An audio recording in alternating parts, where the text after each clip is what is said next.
नमस्ते दोस्तों। Classic books bye audio पिटारा में आपका स्वागत है। बेहतरीन ऑडियो बुक सुनने के लिए हमारा चैनल सब्सक्राइब करें और बेल आइकन दबाना ना भूलें ताकि आपको हर अपडेट मिलता रहे। कहानी बंजारा, जय शंकर प्रसाद। धीरे धीरे रात खिसक चली। प्रभात के फूलों के तारे चू पड़ना चाहते थे। विंध्य की शैलमाला में गिरिपथ पर एक झुंड बैलों का बोझ लादे आता था। साथ के बंजारे उनके गले की घंटियों के मधुर स्वर में अपने ग्राम गीतों का आलाप मिला रहे थे। शरद ऋतु की ठंड से भरा हुआ पवन उस दीर्घ पथ पर किसी को खोजता हुआ दौड़ रहा था। वो बंजारे थे। उनका काम था सरगुजा तक के जंगलों में जाकर व्यापार की वस्तु क्रय विक्रय करना। प्राय बरसात छोड़कर वो 8 महीने यही उद्यम करते हैं। उस परिचित पथ में चलते हुए वो अपने परिचित गीतों को कितनी ही बार उन पहाड़ी चट्टानों से टकरा चुके थे। उन गीतों में आशा, उपालंभ, वेदना और स्मृतियों की कचोट, ठेस और उदासी भरी रहती। सबसे पीछे वाले युवक ने अभी अपने आलाप को आकाश में फैलाया था। उसके गीत का अर्थ था, मैं बार बार लाभ की आशा से लादने जाता हूं, परंतु है उस जंगल की हरियाली में अपने यौवन को छिपने वाली कोल कुमारी तुम्हारी वस्तु बड़ी महंगी है। मेरी सब पूंजी भी उसको क्रय करने के लिए पर्याप्त नहीं। पूंजी बढ़ाने के लिए व्यापार करता हूं। एक दिन धनी होकर आऊंगा, परंतु विश्वास है कि तब भी तुम्हारे सामने रंग के ही रह जाऊंगा। आलाप लेकर वो जंगली वनस्पतियों की सुगंध में अपने को भूल गया। यौवन के उभार में नंदू अपरिचित सुखों की ओर जैसे अग्रसर हो गया था। सहसा बैलों की छेड़ी के अग्रभाग में हलचल मची। तड़ातड़ का शब्द, चिल्लाने और कूदने का उत्पात होने लगा। नंदू का सुख स्वप्न टूट गया। बाप रे, डाका! ये कहकर वो एक पहाड़ी की गहराई में उतरने लगा। गिर पड़ा, लुढ़कता हुआ नीचे चला, मूर्छित हो गया। हाकिम परगना और इंजीनियर का पड़ाव अधिक दूर न था। डाका पड़ने वाला स्थान दूसरे ही दिन भीड़ से भर गया। गोडैत और सिपाहियों की दौड़ धूप चलने लगी। छोटी सी पहाड़ी के नीचे फूस की झोपड़ी में उषा किरणों का गुच्छा सुनहले फूल के सदृश झूलने लगा था। अपने दोनों हाथों पर झुकी हुई एक सांवली सी युवती उस आहत पुरुष के मुख को एकटक देख रही थी। धीरे धीरे युवती के मुख पर मुस्कुराहट, पुरुष ने आंखें खोल दी। युवती पास ही धरा हुआ गर्म दूध उसके मुंह में डालने लगी और युवक पीने लगा। युवक की उतनी चोट नहीं थी जितना वो भय से आक्रांत था। वो दूध पीकर स्वस्थ हो चला था। उठने की चेष्टा करते हुए उसने पूछा, मोनी, तुम हो? हाँ हाँ, चुप रहो। अब मैं चंगा हो गया हूं, कुछ डरने की बात नहीं।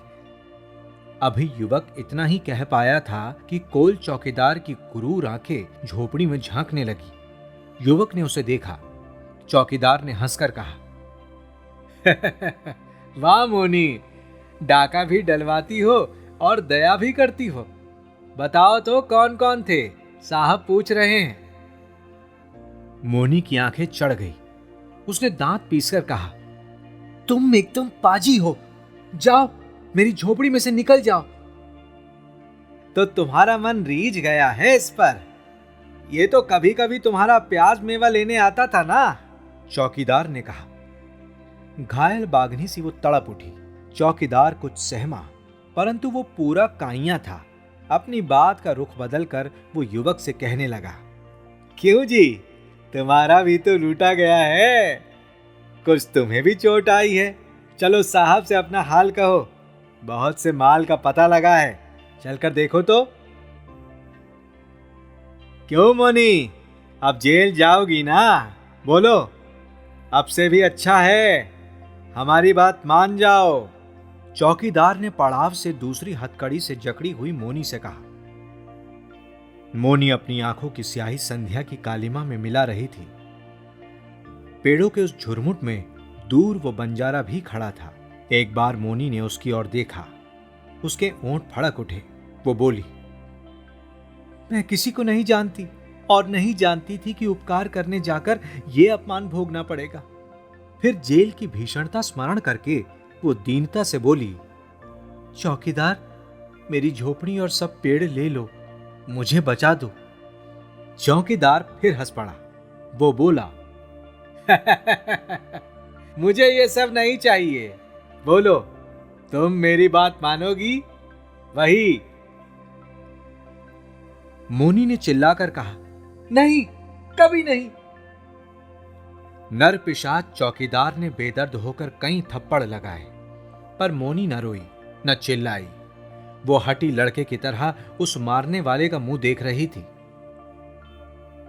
हाकिम परगना एक अच्छे सिविलियन थे। वो कैंप से टहलने के लिए गए थे। नंदू ने न जाने उनके हाथ जोड़ते हुए क्या कहा। वो उधर ही चल पड़े जहां मोनी थी।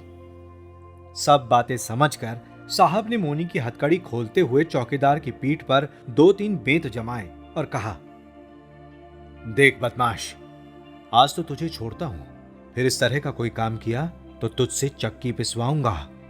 असली डाकुओं का पता लगाओ, समझे? मोनी पड़ाव से चली गई और नंदू अपना बैल पहचान कर ले चला। वो फिर बराबर अपने उस व्यापार में लगा रहा।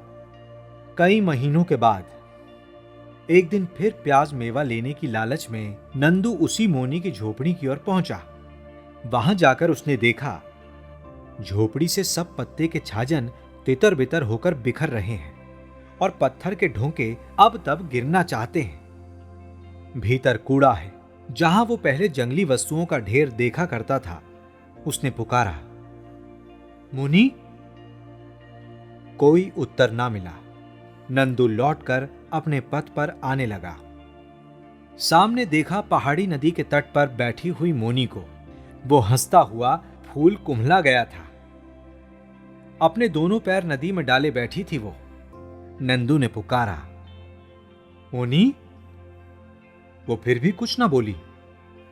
अब वो पास आ गया। मोनी ने देखा, एक बार उसके मुंह पर कुछ तरावट सी दौड़ गई। फिर सहसा कड़ी धूप निकल आने पर एक बौछार की गीली भूमि जैसे रूखी हो जाती है, वैसे ही उसके मुंह पर धूल उड़ने लगी। नंदू ने पूछा, मोनी, प्याज मेवा है?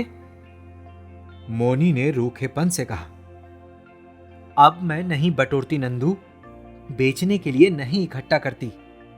नंदू ने पूछा, क्यों? अब क्या हो गया? मोनी ने जवाब दिया, जंगल में वही सब तो हम लोगों के भोजन के लिए है, उसे बेच दूंगी तो खाऊंगी क्या? और पहले क्या था? वो लोभ था, व्यापार करने की, धन बटोरने की इच्छा थी। अब वो इच्छा क्या हुई? अब मैं समझती हूं कि सब लोग ना तो व्यापार कर सकते हैं और ना तो सब वस्तु बाजार में बेची जा सकती है। तो मैं लौट जाऊं? हां, लौट जाओ। जब तक ओस की बूंदों से ठंडी धूल तुम्हारे पैरों में लगे, उतने समय में अपना पथ समाप्त कर लो। लादना छोड़ दूंगा मुनी। ओहो, ये क्यों? मैं इस पहाड़ी पर निस्तब्ध प्रभाव में घंटियों के मधुर स्वर की आशा में अनमनी बैठी रहती हूं। वो पहुंचने का, बोझ उतारने की व्याकुल विश्राम का अनुभव करके सुखी रहती हूं। मैं नहीं चाहती कि किसी को लादने के लिए मैं बोझ इकट्ठा करूं। नंदू हताश था। वो अपने बैलों की खाली पीठ पर हाथ धरे चुपचाप अपने पथ पर चलने लगा।